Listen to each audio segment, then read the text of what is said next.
জীবনে বাঁশ কম বেশি সকলেই খেয়েছেন। আমরা মাঝে মধ্যেই ইহা খেয়ে থাকি। আজ আমি চলে আসলাম বিশাল এক বাঁশ বাগানে। লোকের ভালো করতে করতে আজ আমি এই বাগানের মালিক। বাঁশ আর সুযোগ কিন্তু যে কোনো দিক থেকেই আসতে পারে। তাই আমি মাঝে মধ্যেই বাঁশবাগানে গবেষণা করতে চলে আসি। এই বাঁশ বিক্রি করে কি আমি কখনো কোটিপতি হতে পারবো? জীবনে যতই উন্নতি করবেন ততই আপনার পিছনে বাঁশ দেওয়ার লোকের সংখ্যা বাড়তে থাকবে। বাঁশবাগানে এসে একটা কবিতা মনে পড়ে গেল।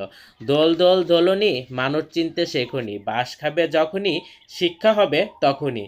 যারা আপনাকে বাঁশ দিয়ে বেড়ায় তাদের মুখে মধুর চাষ, অন্তরে করলার আবাস। বুঝতে বুঝতে কয়েক মাস ততদিনে পাকা বাঁশ। আবার ভাববেন না যে সবাই শুধু বাঁশ দিয়েই যায়। সবাই বাঁশ দিয়ে চলে গেলেও একমাত্র ডেকোরেটরওয়ালারাই বাঁশ কিন্তু দিয়ে আবার নিয়ে যায়। আবার এই বাঁশ কিন্তু আসলেই অনেক অঞ্চলে রান্না করে খায়, আবার বাঁশের ভিতরেও রান্না করে।